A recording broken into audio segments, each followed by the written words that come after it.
वल्क़लमि वमा यस्तून। नाज़रीन अस्सलामु अलैकुम वरहमतुल्लाहि वबरकातुहू। सीधी बात की ताज़ा तरीन खबरों में आपका इस्तकबाल है। आइए सबसे पहले आज की सुर्खियों पर नजर करते हैं। यूपी के 4 नौजवान झूठे इल्जाम में 13 महीने से सऊदी के तुरैफ जेल में बंद, हुकूमत से मदद की अपील। राफेल सौदे के वक्त रिलायंस कर रही थी फ्रांसीसी सदर के पार्टनर की मदद। भिवंडी फसाद 2016 मुहर्रम के मौके पर फूट पड़ने वाले फसाद में गिरफ्तार 2 मुलजिमीन की जमानत सुप्रीम कोर्ट ने कर ली मंजूर। आने वाले दिनों में नकली नोटों की तादाद में इजाफा हो सकता है, एसबीआई का बयान। महबूबा मुफ्ती का मुतनाज़िया बयान, कहा दहशतगर्द फौज एक दूसरे के अहले खाना को कर रहे हैं परेशान। शिवपाल यादव ने मुलायम सिंह को दी 2 दिन की मोहलत, पार्टी से मुतालिक 2 दिन के अंदर ले फैसला। दिल्ली में पेट्रोल की कीमत रिकॉर्ड सतह पर, डीजल भी 70 रुपए के पार। हैदराबाद मोहब्बत से इंकार पर बरहम आशिक ने नाबालिग लड़की का गला काट दिया। सुप्रीम कोर्ट में दफा 35 की समाअत जनवरी 2019 तक मुलतवी, पंचायत इंतखाबात के बाद होगा कोई फैसला। उत्तर प्रदेश जिला इंतजामिया का फरमान, जर्नलिस्ट रजिस्टर करवाएं व्हाट्सएप ग्रुप वरना होगी कानूनी कार्रवाई। जबरदस्ती शराब पिलाकर दलित नाबालिग लड़की की इज्तिमाई अबरूरेजी, केस दर्ज। इनकम टैक्स रिटर्न फाइल करने की आज है आखिरी तारीख, पढ़े अगर आपने फाइल नहीं किया तो क्या होगा। तलाशी के वक्त घर के अंदर गोली चलाने पर कश्मीरी कुंभा सेक्रेटरी एहलकारों से भिड़ गया, वीडियो हुई वायरल। मुसल्लह लड़ाइयों के नतीजे में अफ्रीका में 50 लाख बच्चे लुक़्मे अजल बन गए। दहशतगर्दों की मौजूदगी के बहाने शामी फौज के हमले जायज नहीं, अक़वाम मुत्तहिदा का बयान। कतर ने ट्रंप इंतजामिया पर असरअंदाज होने के लिए 250 लॉबी शख्सियात को कैसे लुभाया, यहां है रिपोर्ट। रूस और तुर्की से ताल्लुकात बेहतर बनाए जाएं, फ्रांस का बयान। अमरीकी यहूदी रिब्बी का जिनसी स्कैंडल, मुतासिरा खवातीन के साथ ज़र तलाफी के जरिए तस्फिया। लीबिया ने अक़वाम मुत्तहिदा की मदद से फंसे सैकड़ों पनाहगुज़ीनों को निकाल लिया। दिफाई वतन के लिए हमें किसी की इजाजत दरकार नहीं, एर्दोगान का बयान। दिलंदेजी सियासतदान ने मौत के डर से पैगंबर इस्लाम के खाकों पर मबनी मुकाबला मनसूख कर दिया। अस्सलामु अलैकुम वरहमतुल्लाहि वबरकातुहू। सीधी बात की ताज़ा तरीन खबरों में आपका इस्तकबाल है। मैं अंसार अजीज नदवी आज की खबरों की तफसीलात लेकर आपकी खिदमत में हाजिर हूँ। आइए खबरों की तफसीलात पर नजर करते हैं। पहली खबर कुछ उन नौजवानों के सिलसिले में है जो इस वक्त सऊदी के तुरैफ जेल में मुक़य्यद हैं। वो सीधी बात के जरिए से कुछ हुकूमत से अपील कर रहे हैं। बेहतरीन रोजगारी और मुलाजिमत के लिए अरब ममालिक जाने वाले नौजवानों की मुश्किलात में फंसने की ये कोई नई खबर नहीं है। हमेशा से ऐसी खबरें इस तरह के ममालिक से आती ही रहती हैं। इधर सीधी बात दफ्तर से रब्ता करते हुए ऐसे यूपी के 4 नौजवानों ने अपनी परेशानी बयान करते हुए उनकी खबर हुकूमत को पहुंचाने की अपील की थी, जिसके पेश नज़र ये खबर हम आप तक पहुंचा रहे हैं। बज़रिए व्हाट्सएप सीधी बात को खबर देते हुए इमदाद हुसैन का कहना है कि वो और उसके 3 साथी धीरज कुमार, सद्दाम अली और राम आसरे, जिनका ताल्लुक यूपी से है, ये लोग गुज़िश्ता 13 माह से एक नाकर्दा गुनाह की सज़ा भुगत रहे हैं और वो यहाँ के घर वाले और उनके घर वाले और वालिदैन बड़े परेशान हैं। तफसीलात के मुताबिक ये लोग असाद नामी एक कंपनी के जरिए मुलाजिमत के लिए सऊदी अरब गए हुए थे। मुलाजिमत कर रहे थे कि कंपनी ने उनको एक होटल से दूसरी कंपनी को खाना पहुंचाने का काम दिया, मगर जिस कंपनी में खाना पहुंचाया जाता था उस कंपनी ने खाने की माहाना रकम देने से इनकार कर दिया, जिसकी वजह से पूरी रकम की जिम्मेदारी इन लोगों पर आ गई और उन पर चोरी का इल्ज़ाम लगाते हुए कंपनी ने पुलिस के हवाले कर दिया और अपनी बेगुनाही साबित करने का मौका भी नहीं दिया। और अब वो गुज़िश्ता 13 माह से तुरैफ की एक जेल में मुक़य्यद हैं। इमदाद हुसैन ने बताया कि इस बीच उन्होंने इंडियन एम्बेसी से रब्ता करके ताउन का मुतालबा किया तो कोई जवाब नहीं आया। इधर वज़ारत खारिजा के दफ्तर से भी रब्ता करते हुए मोहतरमा वज़ीर सुषमा स्वराज से दरख्वास्त की गई। यूपी हुकूमत से भी कई वज़रा से रब्ता करने की कोशिश की गई, मगर कोई जवाब उन्हें नहीं आया। इन लोगों ने सीधी बात के जरिए हुकूमत से मदद की अपील की है। हमें उम्मीद है कि इन गरीब और लाचार नौजवान जो मुलाजिमत के लिए सऊदी अरब गए हुए थे और वहां जाकर के फंस गए हैं, उनके लिए मरकजी हुकूमत की जानिब से किसी कार्रवाई का जरूर इक़दाम किया जाएगा। अब खबर नई दिल्ली से। राफेल सौदे के बारे में आई नई इत्तला मोदी हुकूमत की मुश्किलें बढ़ा सकती हैं। इंडियन एक्सप्रेस के खबर के मुताबिक फ्रांस के इस वक्त के सदर फ्रांसो ओलांदो ने जिस दिन वज़ीर आज़म नरेंद्र मोदी के साथ 36 राफेल तैयारों की खरीदारी से जुड़े मुआहदे MOU पर दस्तखत किए थे, उसमें से 2 दिन पहले अनिल अंबानी की कंपनी रिलायंस एंटरटेनमेंट ने इनकी दोस्त और अदाकारा जूली गाय के साथ एक फिल्म बनाने का समझौता किया था। जूली इस वक्त सदर के सरकारी रहशगाह में उनके साथ रहती थी। इसी साल बाद में अनिल अंबानी की रिलायंस डिफेंस को 59,000 करोड़ रुपए का वो ठेका मिला, जो दोनों मुल्कों के बीच हुए राफेल सौदे की शर्तों का एक हिस्सा था। इसके तहत डिजाल्ट रिलायंस एरोस्पेस DARL नाम की एक नई कंपनी बनाई जानी थी, जिसमें 51% हिस्सा रिलायंस डिफेंस का होना था और बाकी यानी 49% राफेल बनाने वाली कंपनी डिसाल्ट का है। यह सौदे के ऑफसेट क्लास के तहत हुआ था। इसके मुताबिक फ्रांस को इस करार की कुल रकम का तकरीबन 50% हिंदुस्तान में दिफाई वसाइल उससे मुतालिक दूसरी चीजों में सरमायाकारी करना था। रिपोर्ट के मुताबिक 24 जनवरी 2016 को रिलायंस एंटरटेनमेंट ने ऐलान किया कि फ्रांसिस सदरी की पार्टनर जूली गाय के फ्रम रोग इंटरनेशनल के साथ एक करार कर रही है और इसके तहत दोनों मिलकर एक फ्रेंच फिल्म बनाएंगे। अब खबर मुंबई से। गंजान मुस्लिम आबादी वाले सनअती शहर भिवंडी में मुहर्रम के मौके पर निकलने वाले ताज़िये की जुलूस के दौरान फूट पड़ने वाले फिरकावाराना फसादात, जिसमें 8 अफराद शदीद जख्मी और चंद पुलिस एहलकारों को भी पत्थरबाजी की वजह से चोटें आई थी, के मामले में गिरफ्तार 2 मुस्लिम नौजवानों की जमानत अर्जदाश्त पर आज सुप्रीम कोर्ट ऑफ इंडिया में समाअत अमल में आई, जिसके दौरान अदालत ने दोनों मुल्जिमीन को मशरूत जमानत पर रिहा किए जाने के अहकाम जारी किए हैं। इत्तला आज यहाँ मुंबई में मुल्जिमीन को कानूनी इमदाद फराहम करने वाली तंजीम जमीयत उलमाए महाराष्ट्र कानूनी इमदाद कमेटी के सरबराह गुलजार आजमी ने मुंबई में अखबार नवीसों को दी है। आज मुल्जिमीन शब्बीर शाह और सलीम शाह की जमानत अर्जदातों पर बहस सुप्रीम कोर्ट ऑफ इंडिया की 3 रुकनी बेंच के जस्टिस रंजन गोगोई, जस्टिस नवीन सिन्हा और जस्टिस KM जोसेफ के रूबरू अमल में आई, जिसके दौरान साबिक additional solicitor general of India व सीनियर एडवोकेट अमरिंदर शरण और एडवोकेट ऑन रिकॉर्ड गौरव अग्रवाल ने बहस की। दिफाई वकला ने अदालत को बताया कि इस मामले में चार्जशीट निचली अदालत में दाखिल की जा चुकी है। निज 2 साल का वफा गुजर जाने के बावजूद अभी तक मामले की समाअत शुरू नहीं हो सकी है, लिहाजा मुल्जिमीन को जमानत पर रिहा किया जाए। एक और खबर नई दिल्ली से। नोटबंदी के बाद बाजार में आए 500 और 2000 के नोटों को रिजर्व बैंक ऑफ इंडिया महफूज बता रहा है, लेकिन state bank of India SBI की रिपोर्ट के मुताबिक आने वाले दिनों में नकली नोटों की तादाद बढ़ सकती है। SBI के इख्तिसादियात के माहिरीन ने रिपोर्ट में कहा है कि RBI का दावा है कि 2000 और 500 के नोट ज्यादा महफूज हैं और उनके नकली नोट नहीं बनाए जा सकते, हालांकि ये पूरी तरह से सही नहीं है। उन्होंने कहा रिपोर्ट के मुताबिक 500 4178% का इजाफा और 2000 2710% का इजाफा के नकली नोटों में भारी इजाफा हुआ है। उन्होंने आगे कहा ये उम्मीद की जाती है कि 500 रुपये और 2000 रुपये के नए नोटों में नकली नोटों की तादाद में और इजाफा हो सकता है और RBI बैंक अवाम को इस पर ज्यादा ध्यान देना चाहिए। अब खबर जम्मू कश्मीर से। जम्मू कश्मीर की साबिक वज़ीर आला और PDP सदर महबूबा मुफ्ती ने मुतनाज़ा बयान दिया है। मुफ्ती ने कहा कि दहशतगर्द और फौज एक दूसरे के अहल खाना को परेशान कर रहे हैं। महबूबा मुफ्ती की जानिब से आए इस बयान से तनाज़ा होने के इम्कानात हैं, जिसमें उन्होंने दहशतगर्दों और सिक्योरिटी फोर्सेस को एक ही लाइन में रखकर मुआवजा कर दिया है। गौरतलब है कि जनूबी कश्मीर के 3 अजला कुलगाम, अनंतनाग और पुलवामा से दहशतगर्दों ने जुमेरात से अब तक पुलिस एहलकारों के 11 अहल खाना को अगवा कर लिया। इसमें एक DSP और एक SHO का भाई है। गुज़िश्ता 48 घंटे में पुलिस एहलकारों के खानदान वालों को अगवा होने के बाद पूरी वादी कश्मीर में हाई अलर्ट का ऐलान कर दिया गया है। DGP डॉक्टर SP वैद का कहना है कि मामले की तहकीकात की जा रही है। अब खबर उत्तर प्रदेश से। उत्तर प्रदेश के सबसे बड़ी सियासी यादव खानदान में एक बार फिर आपसी रस्साकशी शुरू हो गई है। पहली बार समाजवादी पार्टी की कमान को लेकर इख्तिलाफ की सूरत हाल पैदा हुई थी। मौजूदा तनाज़ा पार्टी में रुसूख को लेकर शुरू हुआ है। शिवपाल यादव ने अपने बड़े भाई और अखिलेश यादव के वालिद मुलायम सिंह यादव को 2 दिन में कोई फैसला लेने की मोहलत दी है। मुलायम सिंह यादव और शिवपाल यादव ने पार्टी में इज्जत और एहतराम न मिलने को लेकर अपने दर्द का इजहार किया था। उसके ठीक बाद ही समाजवादी सेकुलर मोर्चा का तनाज़ा सामने आ गया। जराये के मुताबिक शिवपाल यादव को मनाने की तमाम कोशिश नाकाम हो चुकी है।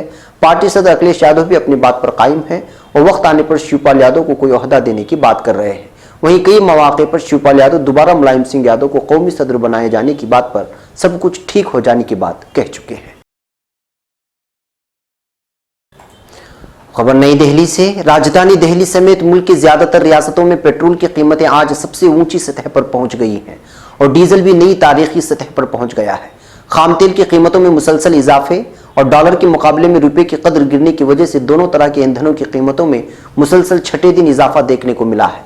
मुल्क की सबसे बड़ी तेल कंपनी इंडियन ऑयल कॉरपोरेशन से मिली इत्तला के मुताबिक 4 मेट्रो शहरों दिल्ली, कलकत्ता, मुंबई और चेन्नई में जुमा को तेल की कीमतें 21 से 23 पैसे फी लीटर के दरमियान बढ़ा दी गई, जो इस साल 9 जुलाई के बाद सबसे ज्यादा इजाफा है।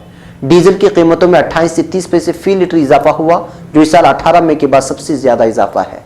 दिल्ली में पेट्रोल 22 पैसे महंगाई के साथ 78.52 रुपये फी लीटर फरोख्त हुआ। इससे कबल इसकी सबसे ऊंची सतह 78.43 रुपये फी लीटर था।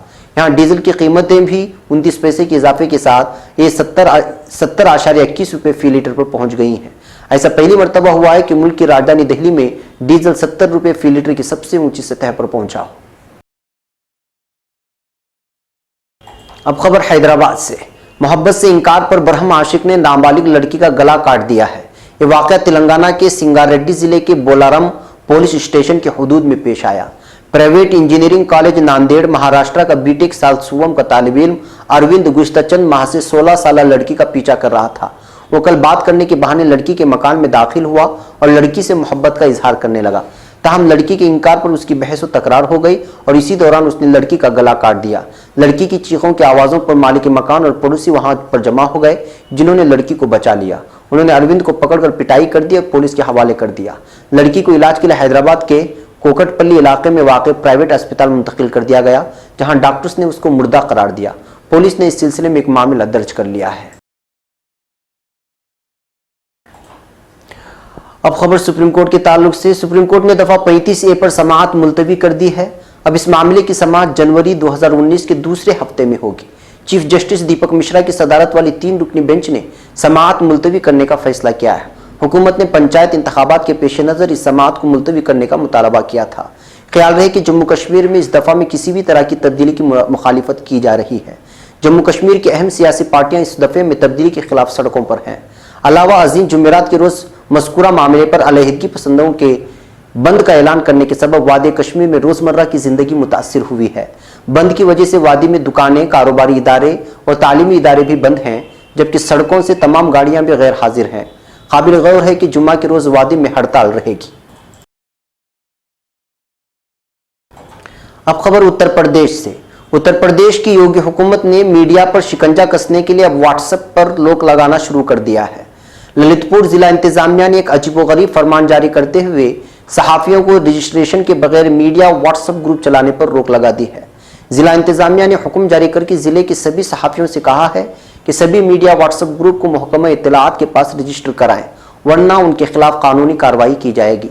इस फरमान को जिला अफसर मानवेंद्र सिंह और पुलिस कप्तान डॉक्टर वो.पी. सिंह ने तहरीरी तौर पर जारी किया है। इसमें कहा गया है कि जिले का कोई भी सहाफी महकमा इत्तलाआत में रजिस्ट्रेशन करवाए बगैर मीडिया व्हाट्सएप ग्रुप नहीं चला सकता। तहरीरी फरमान के मुताबिक ग्रुप एडमिन को ग्रुप में वाबस्ता सभी मेंबरान की मालूमात फराहम करानी होगी। साथ ही ग्रुप एडमिन को आधार कार्ड की कापी, फोटो और दीगर मालूमात दस्तयाब करानी होगी। ये हुक्म सभी मीडिया से वाबस्ता वेबसाइटों पर भी नाफिज होता है। हुक्म मजीद कहा गया है कि ग्रुप में किसी भी तरह के काबिल एतराज़ या तौहीनामेज़ पोस्ट को शेयर करने के लिए एडमिन जिम्मेदार होगा। दरअसल गुज़िश्ता दिनों मेहरोनी कोतवाली के चौकी गांव में 2 फरीकों के दरमियान तनाज़े हो गया था, जिसके बाद सोशल मीडिया पर तरह तरह की अफवाहें फैलाई जा रही थी। ये भी कहा जा रहा था कि कुछ फर्जी सहाफ़ी व्हाट्सएप ग्रुप के जरिए इस अफवाह को फैला रहे थे, जिसके बाद जिला इंतजामिया ने फर्जी सहाफ़ियों पर नकील कसने के लिए यह हुक्म जारी किया है। अब खबर नोएडा से। नोएडा के जेवर थाना हल्के के दस्तमपुर गांव में रहने वाली 16 साल दलित लड़की को अगवा करके 2 नौजवानों ने उसकी इज्तिमाई आबरूरेज़ी की है। वाक़े की रिपोर्ट दर्ज करके पुलिस मामले की जांच कर रही है। ग्रेटर नोएडा के डीएसपी पीयूष कुमार सिंह ने बताया कि जेवर थाना इलाके के दस्तमपुर गांव में रहने वाली एक लड़की 24 अगस्त को अपने घर से सिलाई सीखने के लिए जा रही थी। तभी मोटरसाइकिल पर सवार होकर आए 2 नौजवानों ने उसको जबरदस्ती अपने बाइक पर बिठा लिया। पीयूष कुमार ने जानकारी दी कि दोनों के खिलाफ पोस्को एक्ट, SC/ST एक्ट के तहत मामला दर्ज कर लिया गया है। उन्होंने बताया कि दोनों नौजवान लड़की को सुनसान जगह पर ले गए और उसकी इज्तिमाई आबरूरेज़ी की। उन्होंने बताया कि वाक़े की रिपोर्ट गुज़िश्ता रात मुतासिरा ने जेवर थाने में दर्ज कराई। CEO ने बताया कि इस मामले में 2 नामालूम अफराद के खिलाफ मुकदमा दर्ज करके पुलिस वाक़े की जांच कर रही है। अब खबर इनकम टैक्स के सिलसिले में है। लोगों में यह ख्याल आम है कि अगर वो आखिरी तारीख तक इनकम टैक्स रिटर्न फाइल करने में नाकाम हो गए तो वो बाद में फाइल नहीं कर सकते। आखिरी तारीख हतमी है, अभी फाइल किया तो ठीक, नहीं तो फिर कभी फाइल नहीं कर सकेंगे। मगर दर हकीकत ऐसा कुछ नहीं है। इससे पहले कि हम आखिरी तारीख तक इनकम टैक्स रिटर्न फाइल न कर पाने की सूरत के बारे में बात करें, पहले हमें ये समझ लेना चाहिए कि आपके केस में आखिरी तारीख क्या है। जनरल कैटेगरी, जिसमें सभी तनख्वाह याफ्ता अफराद शामिल हैं, उनके लिए इनकम टैक्स फाइल करने की आखिरी तारीख 21 अगस्त है। अगर आप ताजिर पेशा हैं और आपके अकाउंट टैक्स ऑडिट होता है तो आपकी आखिरी तारीख 30 सितंबर तक बढ़ जाएगी। यहाँ तक कि आप पार्टनरशिप फर्म में वर्किंग पार्टनर हैं और पार्टनरशिप फर्म का अकाउंट टैक्स ऑडिट होना है तो भी आपकी आखिरी तारीख 30 सितंबर होगी। अगर आप डेडलाइन तक ITR फाइल ना कर सकें तो क्या होगा? अगर आप 31 अगस्त तक इनकम टैक्स रिटर्न फाइल नहीं कर पाते हैं तो भी घबराने की कोई बात नहीं है। आप अब भी 31 मार्च 2019 तक फाइल कर सकते हैं, मगर याद रहे कि इसके बाद आप फाइल नहीं कर पाएंगे। अगर आप आखिरी तारीख तक इनकम टैक्स रिटर्न फाइल नहीं कर पाते हैं और आपको मौजूदा साल में तिजारत में कोई नुकसान होता है या फिर कैपिटल गेंस नुकसान होता है तो इस सूरत में आप नुकसान की तलाफी का दावा नहीं कर सकते। अगर आप 31 मार्च तक भी ITR फाइल नहीं कर सके तो क्या होगा? अगर आप आखिरी तारीख तक भी इनकम टैक्स रिटर्न फाइल करने में नाकाम हो जाते हैं और इस बाबत जानने के लिए महकमे टैक्स के अफसरान आपके दरवाजे तक पहुंच जाते हैं तो टैक्स डिपार्टमेंट आप पर सालाना इनकम का 50% जुर्माना आयद कर सकता है। अलावा अगर टैक्स की रकम 3000 से ज्यादा है और आप ITR फाइल करने में नाकाम हो जाते हैं तो आपके खिलाफ कानूनी कार्रवाई भी की जा सकती है। इस सूरत में आपको 2 से 7 साल तक की जेल की सजा हो सकती है। इसलिए आप आखिरी तारीख से पहले अपना इनकम टैक्स रिटर्न जरूर फाइल कर दें ताकि परेशानियों से बच सके। अब खबर कश्मीर से। सोशल मीडिया पर एक वीडियो इस वक्त वायरल हो रहा है जिसमें कुंभा सिक्योरिटी फोर्सेस की एक टीम की मुखालिफत कर रहा है। कुंभे ने इल्जाम लगाया है कि जम्मू कश्मीर के कुपवाड़ा जिले में एक तलाशी मुहिम के दौरान खुली फायरिंग की गई। फेसबुक और व्हाट्सएप पर वायरल वीडियो में नजर आ रहा है कि एक शख्स मुसलसल सिक्योरिटी एहलकारों से पूछ रहा है कि उसने क्यों घर में खुली फायरिंग की। एक नामालूम शख्स वीडियो में पूछता हुआ नजर आ रहा है कि आपने घर में फायरिंग क्यों की जबकि वहां कोई नहीं था? कौन सा कानून आपको इसकी इजाजत देता है? आपके पास हमारे घरों में घुसकर हमारा इस्तेहसाल करने का कौन सा इख्तियार है? वीडियो में नजर आ रहा है कि एक नौजवान जो मुमकिना तौर पर अफसर है वह अहले खाना और पड़ोसियों के गुस्से को ठंडा करवाता हुआ नजर आ रहा है। अफसर ने कहा कि यह फायरिंग गलती से हुई, इसमें कोई जख्मी नहीं हुआ। ताहम अफसर की कोशिश नाकाम रही और शख्स ने पूछा कि आप इस वक्त क्या करते अगर किसी को गोली लग जाती? अगर आप हमें मानना चाहते हैं तो सीधे गोली मारिए। पुलिस और फौज दोनों की जानिब से वीडियो की सदाकत पर कोई तबसरा करने से इनकार कर दिया गया है। अब खबर अफ्रीका से है। बर्रे आज़म अफ्रीका में जारी मुसल्लह लड़ाइयों के नतीजे में 1995 ईस्वी से 2015 तक 50 लाख से ज्यादा बच्चों की हलाकतों के आदाद शुमार जारी किए गए हैं। जुमा के रोज जारी की गई एक रिपोर्ट में बताया गया है कि 20 साल के दौरान अफ्रीकी मुल्कों में जारी रहने वाली मुसल्लह लड़ाइयों के नतीजे में भूख और अमराज के बाइस कम से कम 50 लाख से ज्यादा बच्चे लुक़्मे अजल बने। मरने वाले बच्चों की उम्रें 5 साल के दरमियान थी। रिपोर्ट के मुताबिक हलाक होने वाले बच्चों में 3 मिलियन शीरखार जिनकी उम्रें 12 माह या उससे भी कम थी हलाक हुए। अफ्रीकी मुल्कों में मुसल्लह लड़ाइयों में हलाक होने वाले कुल अफराद इससे 3 गुना कम है। सबसे ज्यादा हलाकतें शीरखार बच्चों की हुई। द लॉन्च्ड मेडिकल जरीदे की शाये होने वाली रिपोर्ट में कहा गया है कि गुज़श्ता 20 साल के दौरान अफ्रीकी मुल्कों में 15,441 मुसल्लह लड़ाइयाँ हुई जिनमें 1 मिलियन से ज्यादा अफराद हलाक हुए। अफ्रीकी मुल्कों में औसतन हर 100 किलोमीटर के फासले पर एक बच्चा हलाक और हर 8 साल के बाद लड़ाई होती रही है। स्टैनफोर्ड यूनिवर्सिटी के डॉक्टर ईरान बंडफेट का कहना है कि माजी में जारी होने वाले आदाद शुमार में इतनी ज्यादा हलाकतें नहीं दिखाई गई। ताहम हकीकत यह है कि बर्रे आज़म अफ्रीका में होने वाली लड़ाइयों में लाखों बच्चे मारे गए। रिपोर्ट में बच्चों की हलाकतों के बारे में कहा गया है कि लड़ाइयों के नतीजे में अमराज, गुर्बत और भूख और अफलास में गैर मामूली इजाफा हुआ जिसके नतीजे में बड़ी तादाद में हलाकतें होती रहीं। हामिला खवातीन की देखभाल न होने के बाइस बीमारी, लागर या कमजोर बच्चे पैदा हुए जो पैदा होने के बाद मुनासिब खुराक न मिलने के बाइस लुक़्मे अजल बन जाते हैं। अब खबर अक़वाम मुत्तहिदा से। अक़वाम मुत्तहिदा के शाम के लिए मुकर्रर खुसूसी मंदूब स्टीफन दी मस्तूरा ने कहा है कि इदलिब में 10,000 दहशतगर्दों की मौजूदगी की बुनियाद पर शाम की फौज के हमले को जायज़ नहीं करार दिया जा सकता। उन्होंने ये भी कहा कि यह दुरुस्त है कि इदलिब पे अलकायदा से वाबस्तगी रखने वाली तंजीम हयात तहरीर शाम के हज़ारों कारिंदे मौजूद हैं। दी मस्तूरा के मुताबिक तंजीम और शामी फौज क्लोरीन गैस के हमले करने की सलाहियत रखते हैं। सफ़ीर ने इस खदशे का भी इजहार किया कि इस हमले से इदलिब में मुकीम 30 लाख शहरियों की जिंदगियों को शदीद खतरात लाहिक हो जाएंगे। अब खबर कतर से। कतर ने ट्रंप इंतजामिया पर असरअंदाज होने वाली 250 शख्सियात की हिमायत हासिल करने की कोशिश की है। वॉल स्ट्रीट जर्नल में बुध को शाया शुया एक रिपोर्ट के मुताबिक कतर ने उन अफराद को दोहा के पुरतायुश दौरे कराए हैं। अखबार की रिपोर्ट के मुताबिक न्यूयॉर्क से ताल्लुक रखने वाले एक रेस्तोरां के मालिक जुए इल्हाम और लॉबिंग कारोबार में उनके एक शिराकतदार निक मोजेन ने इन अफराद से राबिते किए थे और उन्हें दोहा के सैर सपाटे कराए थे। इन खिदमात से इस्तिफादा करने वालों में अमरीकी रियासत आरकानसास के गवर्नर माइक हक्काबी और अटॉर्नी जनरल डर शूट्स भी शामिल थे। डर शूट्स ने इस सैर के बाद कतर के हक में एक कॉलम लिखा था। अलबत्ता उन्होंने इसमें यह भी वजाहत की थी कि वो अमीर कतर शेख तमीम बिन हमद अल आल सानी की दौरे की पेशकश को कबूल करने में मुतरद्दिद थे, क्योंकि उन्होंने सुन रखा था कि कतर हमास की माली मदद कर रहा है और ये एक दहशतगर्द तंजीम है, नीज वो ईरान की हिमायत कर रहा है। डर शूट्स ने वॉल स्ट्रीट जर्नल को बताया कि वो झांसे में आ गए थे क्योंकि वो इस दौरे के मकासद से आगाह नहीं थे और ये कि उन्हें सियासी मकसद के लिए इस्तेमाल किया जा सकता है। अब खबर फ्रांस से। फ्रांसीसी सदर इमानुएल माक्रोन ने कहा है कि यूरोपीय यूनियन और रूस के बाहमी ताल्लुकात में हकीकत पसंदी से काम लेने का वक्त है। उन्होंने गुज़िश्ता रोज यूरोपीय यूनियन से मुतालबा किया कि सर्द जंग के खात्मे के बाद रूस के साथ उस्तवार किए गए ताल्लुकात में जिद्दत और तुर्की के साथ स्ट्रेटेजिक ताल्लुकात में गहराई पैदा करने की जरूरत है।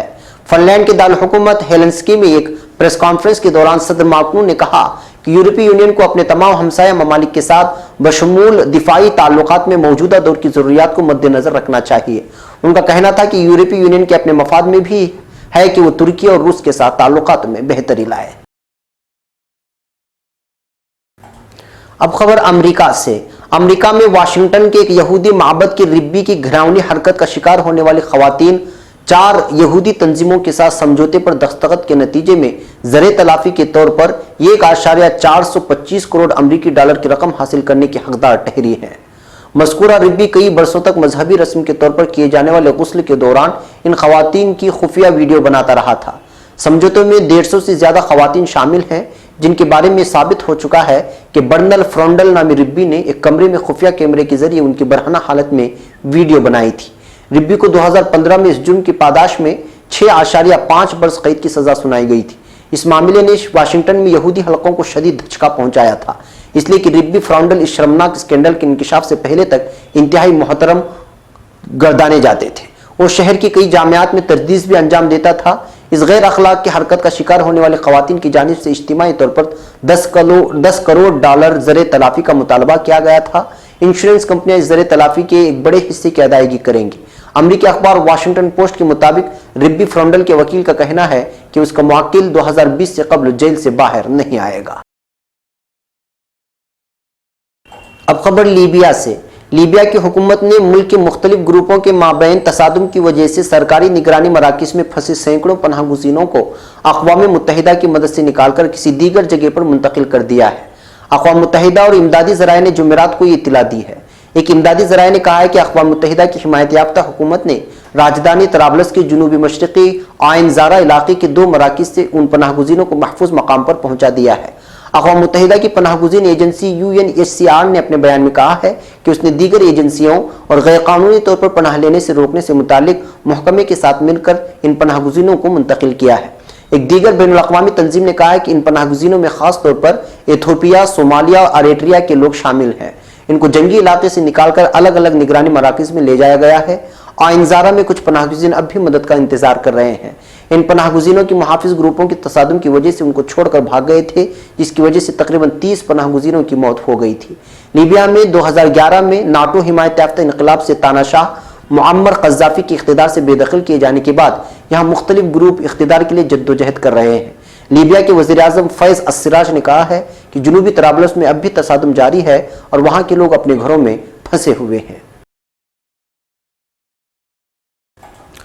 अब खबर तुर्की से है। सदर रजब तैयब एर्दोगान ने कहा है कि रूस से हमें जल्द ही S-400 दिफाई निज़ाम मिल जाएगा। उन्होंने ये बात ज़िला बालकसीर में फारिगुत तहसील फौजी अफसरान के एजाज़ में मुनक़िदा एक तकरीब से खिताब में कही है। सदर ने कहा कि जिन ममालिक ने इंसदाद दहशतगर्दी के लिए हमारी दिफाई मदद के बजाय दहशतगर्दों तक अपना असलहा पहुँचाया, आज वो हमें सबक सिखा रहे हैं। लेकिन मैं ये बता दूं कि हमें दिफाए वतन के लिए मुतबादिल ज़राए तलाश करने का मुकम्मल हक हासिल है।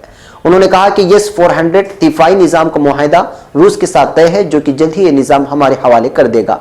अमेरिकी पाबंदियों के बारे में सदर का कहना था कि हम पर दुनिया के दरवाजे एक तरफा तौर पर बंद करना एक गैर अखलाकी हरकत है। अमेरिका अपनी गिरेबान में झांकी कि उसने दुनिया में क्या गुल खिला रखे हैं। तुर्की ने कभी भी दो तरफा ताल्लुकात में किसी गफलत और रियाकारी का सहारा नहीं लिया। अमेरिकी पादरी एंड्रयू ब्रोंसन के बारे में उनका कहना था कि पादरी से मुतालिक कवानीन की रोशनी में कार्रवाई का बहाना बनाकर हमारे खिलाफ अमेरिका ने जो अस्करी और इक्तिसादी पाबंदियां लगाई हैं वो नाकाबिल फहम है। नाज़रीन, आज की आखिरी खबर है। इंतहाई दाएं बाजू के नजरियात रखने वाले मुतनाज़ा दिलंदेजी सियासतदान खैरेट डिल्डर्स ने पैगंबर इस्लाम सल्लल्लाहु अलैहि वसल्लम के खाकों पर मुश्तमिल मुकाबले के इनेकाद का मंसूबा तर्क करने का ऐलान किया है। डिल्डर्स के इस मुजवज़ा मुकाबले पर मुस्लिम दुनिया में गम व गुस्से का इजहार लगातार किया जा रहा था। डिल्डर्स के मुताबिक उन्होंने फैसला मौत की मुतअद्दिद धमकियों और आम लोगों को जिहादियों के मुमकिन हमलों से बचाने के तनाजुर में किया है। दिलंदेजी पुलिस ने 2 रोज कबल एक ऐसी शख्स को गिरफ्तार किया था जिस पर शिबा था कि वो डिल्डर्स को निशाना बनाने का इरादा रखता था, जिसे गुज़िश्ता रोज अदालत में भी पेश कर दिया गया है। नाज़रीन, ये थी आज की ताज़ा तरीन खबरें। अगली ताज़ा तरीन खबरों के साथ फिर आपसे मुलाकात होगी। इजाज़त से पहले वही अपील कि आप हमारे चैनल को सब्सक्राइब करना और वीडियोस को शेयर करना हरगिज़ न भूलें। हमें यहाँ पर इजाज़त दें। अस्सलामु अलैकुम व रहमतुल्लाहि व बरकातुहू।